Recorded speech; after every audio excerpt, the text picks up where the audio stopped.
You're a really bad wife. You're always too dull. Troy and Catherine, my husband and my sister-in-law, are always verbally abusing me.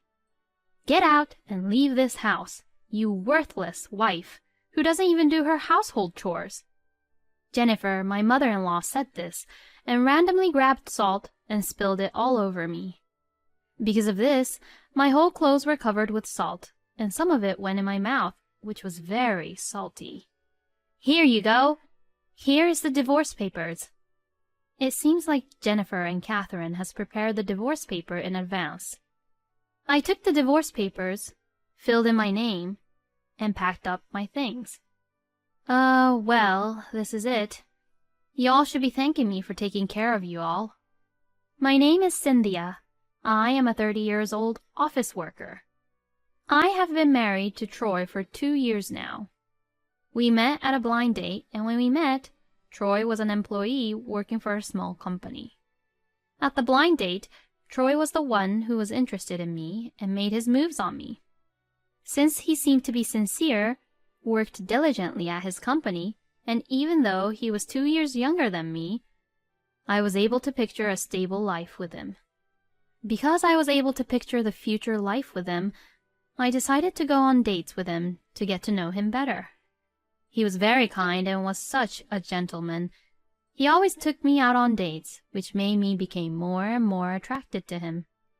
Not only we started dating, we became in a serious relationship, and we decided to get married. Even after we got married, we both worked. We shared the household chores and lived happily with balancing our work life and life at home. And even after being married to Troy for 2 years, our happiness hasn't changed. But then one day, Troy suddenly just quit his job. Why did you quit your workplace so suddenly? Because I realized that I am not an office worker material. With that kind of reason? What do you mean with that kind of reason? Cynthia, I thought you were on my side all the time. What? No, that's not what I meant. Of course, honey, I'm always on your side, but I just wanted you to discuss these kind of matters to me before you make any decisions. Oh, my bad. But I just wanted to quit right away. Troy said this as he was scratching his head. I was very much surprised because I had no idea that my husband hated his job this much to quit right away so suddenly. For now, it's okay with Troy quitting his job because I make a good amount of money from my work. But I would like him to find his next job as soon as possible. But then, 2 weeks later, my husband made a surprising statement. Hey, Cynthia, I'm going to start a boba tea place. What? Are you being serious right now, Troy? The boba tea price cost is cheap, and I can do it with a small tenant. Oh, no. Troy, have you ever worked in a food service industry before, like a cafe or restaurant, or even a cafeteria? No, I never experienced food service industry. Then, I don't think you opening a boba tea place is a good idea because I don't think you will be successful and won't make any profits. Why are you saying such thing? Don't make any assumptions before I even try. Well, I can understand you wanting to have your own cafe or restaurant or boba tea place if you ever had an experience working in the food service industry before. But opening a boba tea place out of the blue doesn't sound like such a good idea. I don't care what you say, Cynthia. I will be opening my boba tea place. I don't like the idea of working for someone else, so I'll be the boss of my own boba tea place. My husband, without listening to me, proceeded to prepare opening the boba tea place on his own. I told Troy that I would not cooperate in any way of him doing the boba tea place, and that he should do it on his own. But to my surprise, he decided on the design and concept of the boba tea place, and prepared to open the boba tea place on his own. As I watched Troy's boba tea place take in shape, I decided that, if he was doing so well, I would see how the place goes. Then, my husband really opened a boba tea place all on his own.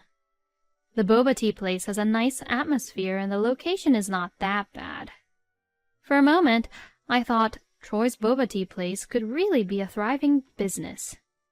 However, in reality, the idea of having a boba tea place is not that easy. The trend of drinking boba tea compared to before was gone. The few customers who came to buy Troy's boba tea drinks were the core fans who liked boba tea, regardless of the trend, but then again, that's only a few. Moreover, my husband, who was not experienced in restaurant or a cafe, was very slow at making his boba tea drinks. So, by the time Troy serves his boba tea to his customers, since he takes time, the ice in the drink will melt, which makes his boba tea taste very watery. Because of that, Troy has no regular customers who would come to drink his boba teas again, has no buzz, and has no profit at all. Well, it is said in the food service industry that one should be prepared to make zero profit for the first year, so maybe this was inevitable. But, even so, it was obvious that Troy's boba tea place would go out of business if it continued like this. So, I advised my husband that he should give up early and close his boba tea place. Then my husband says, I just started this boba tea place, so there's no way I am going to quit anytime soon, in an angry manner. Why would you say such a thing to demotivate me, Cynthia? He said this to me in an accusing manner. When Troy is in this mood, he would not change his mind, and he would just verbally abuse me, but I couldn't cave into his idea. If we don't do something, we'll not only lose more and more money, but our debt will also increase. By now, don't you realize it's reckless to open a boba tea place without any plan? I think you worked enough at your boba tea place to learn that lesson. If you want to succeed in the food service industry, why don't you first get a little more experience in a restaurant or in a cafe before having your own place? I tried my best to convince him and make him understand my point of view, but he would not even listen to me and understand where I am coming from. I thought I had to do something or anything to bring him back to his senses, but then he made another startling comment the next day. Let's live with my mom. What? Why are you saying this? Because if we move into my parents' house, the rent will be free. Then there will be no problem even if my income is small. Besides, Mom has been on her own for years since Dad passed away. I'm thinking of moving in with her as a way to take care of her. By saying this, Troy was trying to persuade me into living with his mother. But, to be honest, I was not very keen on the idea of moving in with Jennifer, my mother-in-law, because Jennifer was very cold and mean to me. I had been to Jennifer's house for the holidays, such as Thanksgiving and Christmas, but every time I visit her, she only behaves as if she hates me. Well, I have never been severely mistreated as a Troy's wife, but I knew that it would be a lot of trouble if I started living with Jennifer. However, Troy showed no signs of caving in to the idea of not living with Jennifer. Besides, if my husband really decides on continuing to run his boba tea place, since he won't be making any income soon, we won't be able to afford our living expenses sooner or later. Thinking money-wise, it would not be a bad idea to live with Jennifer. When I compared the pros and cons of this situation, I thought there were more pros than cons, so I caved in and agreed to Troy to live with Jennifer for now. And so life of living with Jennifer began. I was immediately faced with Jennifer's bullying. "Cynthia, don't just stand there and do nothing. Get on with the cleaning, laundry, and cooking. You are such a slowpoke. You're the wife of the owner of a boba tea place, so you better get your act together." Jennifer's angry voice suddenly echoed through the house. I didn't think I would get yelled at from the very first day of living together. I was already feeling not good about this situation and had only bad feelings about living with Jennifer. Troy was just looking unconcerned and oblivious about this situation, even though it was very obvious that I was in trouble and needed help and support from him. And there was one more person who was mean and annoyed me at Jennifer's house. It was Catherine, my sister-in-law. After I moved into Jennifer's house, I found out that Catherine got divorced from her husband and started to live with Jennifer with her child, Elizabeth. Therefore, we were not only living with Jennifer, but also with Catherine and Elizabeth. Cynthia, why is there no ice cream in the fridge? That's because your daughter ate 2 yesterday, didn't she? What? I'm not asking you that. Get the hint. I'm saying that you should go get more ice cream when you know that there isn't any left in the fridge. You're a really inconsiderate wife. Catherine and Jennifer both complained and picked on me about anything they could find to do so. My husband is the same as ever, ignoring Catherine picking on me and being mean to me. Troy had no say in it and just seemed unconcerned. He should be worried and should take care of me because it was his idea to live with Jennifer. So I would glare at him coldly. But my husband was relaxing on the couch, paying attention to his phone and paying no attention to me. Within a few days of moving in together, my frustration was already near my limit. And I learned later that Jennifer's house had a 35-year mortgage, and Jennifer still had loan payments to make. Yet, Jennifer nor Catherine does not work at all. They are currently paying their loans and mortgage from my father-in-law's inheritance and pension, who had passed away a few years ago. If Jennifer was living alone, she could manage to pay the loan.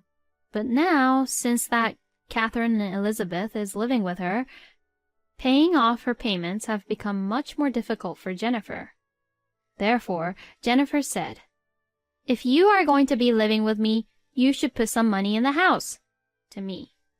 I agreed to Troy about moving into Jennifer's house because he said there would be no rent. But since we have to pay the rent, I feel pointless to live with Jennifer. Furthermore, Jennifer demanded, "I want you to pay for our living expenses as well, so you have to put in about $2,000 per month." In the end, I had to pay Jennifer $2,000 per month from my salary. But there was a reason why I was paying Jennifer without any complaints. It was because my husband told me, "I have a feeling that sales are about to increase soon." According to my husband, the number of customers are increasing at his shop. I thought that once his boba tea place gets on track, we would be able to make a stable living, so I decided to be more patient until then.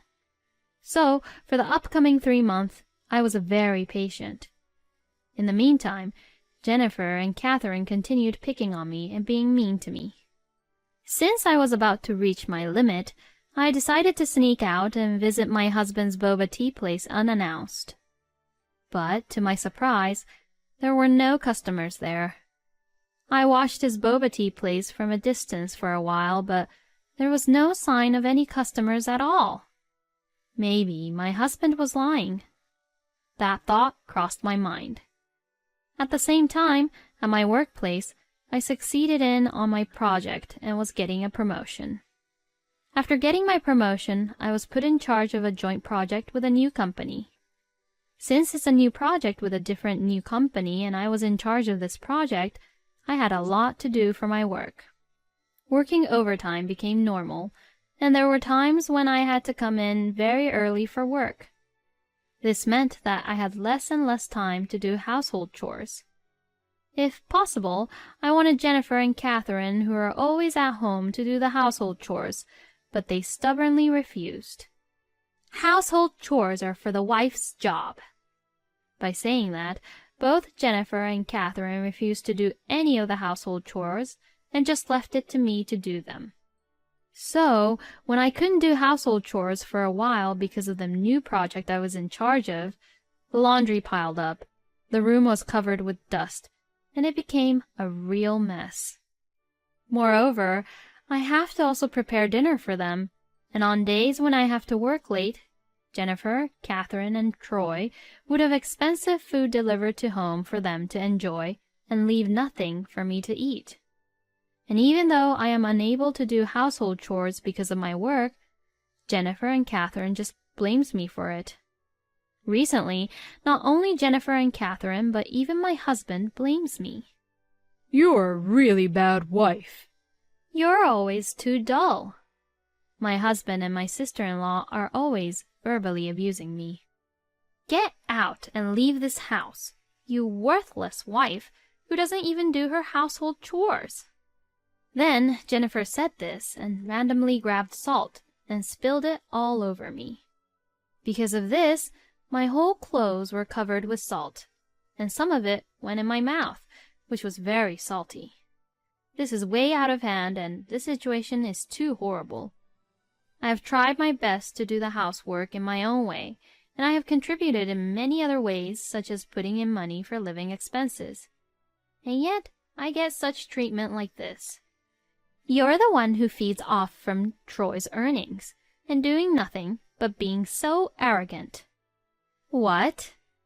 Yeah, that's right. I really don't know what you're doing not doing household chores when you're only earning such a small amount like an allowance from your job. You're probably saying that you are working overtime to cover up the affair you are having behind Troy's back, aren't you? Huh? What? Cynthia, you are having an affair while I'm working hard to run my boba tea store? I should get alimony for this. My in-laws continued the conversation with premise of me having an affair with another man behind Troy's back. Then Jennifer took out some papers from a drawer and handed it to me. Here you go. Here are the divorce papers. When I saw the papers, I saw Troy's handwriting and his signature. It seemed like Troy, Jennifer, and Catherine has prepared the divorce paper in advance. I couldn't take it anymore. Why am I the one who is working the hardest, being pushed around so much? I am getting the hell out of this house. I took the divorce papers, filled in my name, and packed up my belongings. As I walked to the front door with my belongings, my in-laws saw me off with grins on their faces. Now, what a relief! We finally got rid of the trouble of this house. You deserve to live a lonely life on your own. How could they be so horrible? I regret the fact that I worked so hard to make the livings for these people. I didn't want to leave without saying anything back to them. I said to my in-laws in such a mean tone. Well, this is it. You all should be thanking me for taking care of you all. I know you guys are the ones who will be in trouble when I'm gone. I wish you all the best. When I said this, the in-laws looked at me with wide eyes and made a fuss, but I ignored them and just left their house. I then immediately submitted the divorce papers, rented an apartment for a single person, and began to live a comfortable life on my own. Why didn't I do this earlier? I should have left that house right away. Regretting my slow decision, I still lived a peaceful and tranquil life from then on. Incidentally, for some reason, Jennifer, who was now my ex-mother-in-law, kept calling me a lot after I left the house. Either she hadn't abused me enough yet, or she had found out the truth about her husband's earnings. I never bothered to find out why. I decided not to answer Jennifer's phone calls, thinking that if I continued to deal with her, I would probably only get into trouble. I went on with my life, and a year had passed in the blink of an eye. Then I received a call from an unknown number. At first, I thought it would be best not to answer, but then I thought it might be a call from a business partner or a business-related call. With that thought in my mind, I hurried to answer the phone. Then, to my surprise, it was my ex-mother-in-law's voice coming through the phone. Ah, Cynthia! Finally you picked up the phone. You blocked my previous number, didn't you? Of course I would block her number if I had been getting so many unwanted calls from her. What do you want? I was too tired to deal with every single comment she makes, so I decided to let her get to the point quickly. Oh, okay. I'll just say it plain and simple. I'm going to be direct without getting into too much detail. I want you to come back to us. What? What are you talking about? Please, we are really in deep trouble. Troy told me later that his boba tea store had hardly made any profit after a year, and that he had been paying the store rent out of his share of the estate. That's when I first found out and learned that Cynthia, you had been putting money into our house and helping out our living expenses. I'm glad you finally realized this. I wish you had told me this from the beginning. Are you sure you should be talking like that to me right now? I'm the only one who you can rely on now, aren't I? I'm sorry. I take that back. I am begging you. I won't be mean to you anymore. So please come back to our home and to our family. Even over the phone, I could tell that Jennifer was very serious about her request. It is certainly impossible for Jennifer to have 2 big kids at her house jobless, while paying a 35-year mortgage all on her own.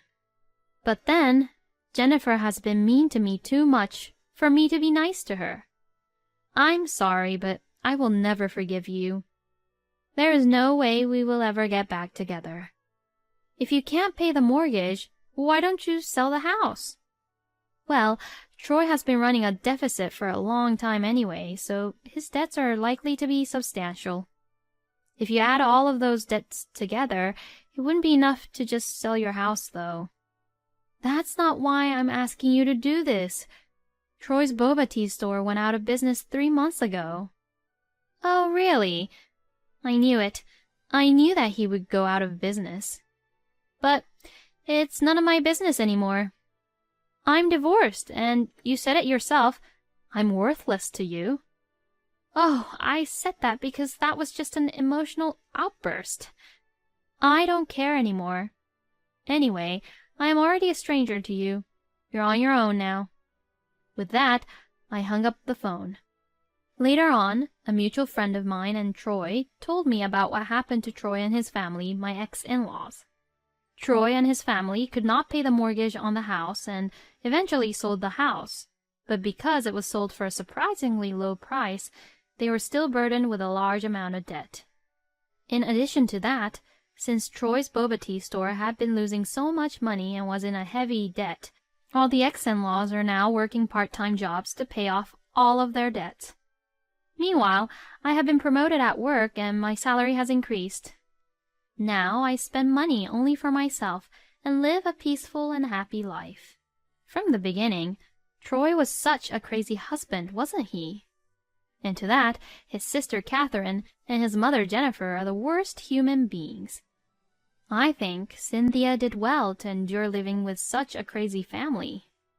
I'm very glad that Troy destroyed his boba tea store in no time. As Cynthia advised him, Troy should know better that he should have first had some experience in the food service industry before having his own business. Anyways, I am very relieved because Troy is experiencing now. I hope that Cynthia will continue to live a happy, peaceful life on her own. Thank you for watching until the end. Please subscribe to our channel and hit the like button. See you in the next video.